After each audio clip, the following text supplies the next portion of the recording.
भारतीय न्याय संहिता (बीएनएस), जिस कानून ने 160 साल पुराने कानून भारतीय दंड संहिता 1860 (आईपीसी) का पुनर्तः स्थान ले लिया है। बीएनएस में साइबर अपराध और संगठित अपराध जैसे आधुनिक अपराधों को शामिल किया गया है। इस नए कानून ने अपराधों की परिभाषा बदल दी है और नागरिकों की सुरक्षा और कानून द्वारा जवाबदेही पर सीधा प्रभाव दिखता है। आइए एमसीक्यू के माध्यम से कुछ और जानकारी प्राप्त करते हैं। पहला सवाल, भारतीय दंड संहिता आईपीसी निम्नलिखित में से किस तिथि को लागू हुई थी? विकल्प है ए 6 जुलाई 1860, बी 6 अक्टूबर 1860, सी 6 दिसंबर 1860। सही उत्तर है विकल्प बी। दूसरा सवाल, भारतीय दंड संहिता आईपीसी 1860 का मसौदा निम्नलिखित में से किसके द्वारा तैयार किया गया था? ए ब्रिटिश विधि आयोग, बी इंग्लैंड का विधि आयोग, सी प्रथम विधि आयोग। सही उत्तर है विकल्प सी। तीसरा सवाल, प्रथम विधि आयोग का नेतृत्व निम्नलिखित में से किसने किया था? A Lord Thomas Babington Macaulay, B Lord Northbrook, C Lord Lytton. सही उत्तर है विकल्प ए। चौथा सवाल, निम्नलिखित में से भारतीय दंड संहिता आईपीसी की स्थापना का उद्देश्य क्या था? ए ब्रिटिश भारत में एक एकीकृत आपराधिक कानूनी प्रणाली स्थापित करना, बी ब्रिटिश भारत में एक एकीकृत सर्व नागरिक प्रणाली स्थापित करना, सी ब्रिटिश भारत में एक एकीकृत पुलिस प्रक्रिया प्रणाली स्थापित करना। सही उत्तर है विकल्प ए। पांचवां सवाल, भारतीय दंड संहिता आईपीसी आधिकारिक तौर पर कब लागू हुई? ए 1 जनवरी 1861, बी 1 जनवरी 1862, सी 1 जनवरी 1863। सही उत्तर है विकल्प बी। छठा सवाल, निम्नलिखित में से भारतीय दंड संहिता आईपीसी 1860 में कितनी धाराएं थीं? ए 501, बी 506, सी 511। सही उत्तर है विकल्प सी। सातवां सवाल, भारतीय दंड संहिता आईपीसी 1860 को कुल कितने अध्यायों में विभाजित किया गया था? ए 20, बी 23, सी 25। सही उत्तर है विकल्प बी। आठवां सवाल, नया कानून भारतीय न्याय संहिता बीएनएस निम्नलिखित में से कब से लागू हो चुका है?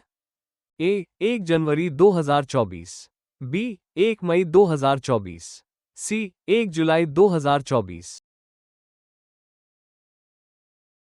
सही उत्तर है विकल्प सी। नौवां सवाल, नए कानून भारतीय न्याय संहिता बीएनएस में निम्नलिखित में से कुल कितनी धाराएं हैं?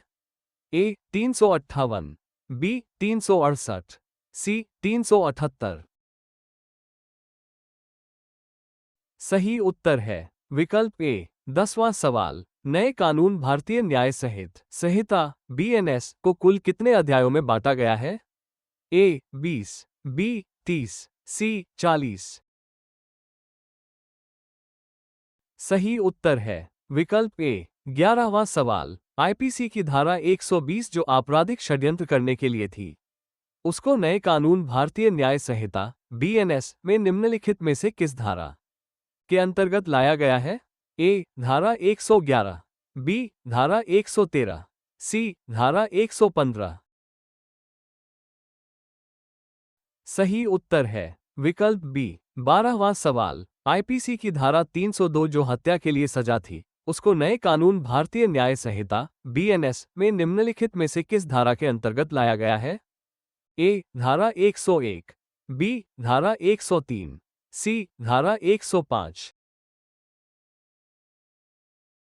सही उत्तर है विकल्प बी। 13वां सवाल, आईपीसी की धारा 307 जो हत्या के प्रयास लिए सजा थी, उसको नए कानून भारतीय न्याय संहिता बीएनएस में निम्नलिखित में से किस धारा के अंतर्गत लाया गया है? ए धारा 107, बी धारा 108, सी धारा 109। सही उत्तर है विकल्प सी। 14वां सवाल, आईपीसी की धारा 354 जो महिला की लज्जा भंग करने के उद्देश्य से उस पर हमला या आपराधिक बल का प्रयोग के प्रयास लिए सजा थी, उसको नए कानून भारतीय न्याय संहिता बीएनएस में निम्नलिखित में से किस धारा के अंतर्गत लाया गया है? धारा 73, बी धारा 74, धारा 75। सही उत्तर है विकल्प बी। 15वां सवाल। भारतीय दंड संहिता आईपीसी की धारा 378 जो चोरी के लिए दंड का प्रावधान करती थी को नए कानून भारतीय न्याय संहिता बीएनएस में निम्नलिखित में से किस धारा के अंतर्गत लाया गया है?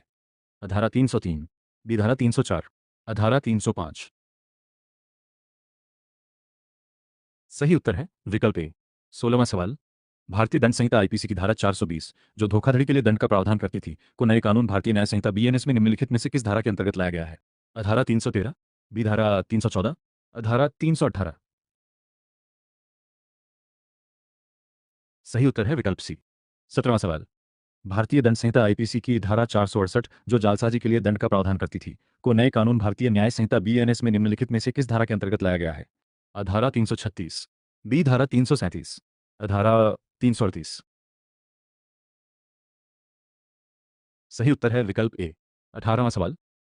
भारतीय दंड संहिता आईपीसी की धारा 499 जो मानहानि के लिए दंड का प्रावधान करती थी को नए कानून भारतीय न्याय संहिता बीएनएस में निम्नलिखित में से किस धारा के अंतर्गत लाया गया है?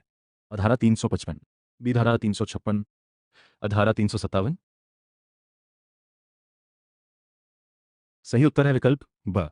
यदि आपको सामग्री पसंद आई हो तो कृपया चैनल को लाइक, शेयर और सब्सक्राइब करें।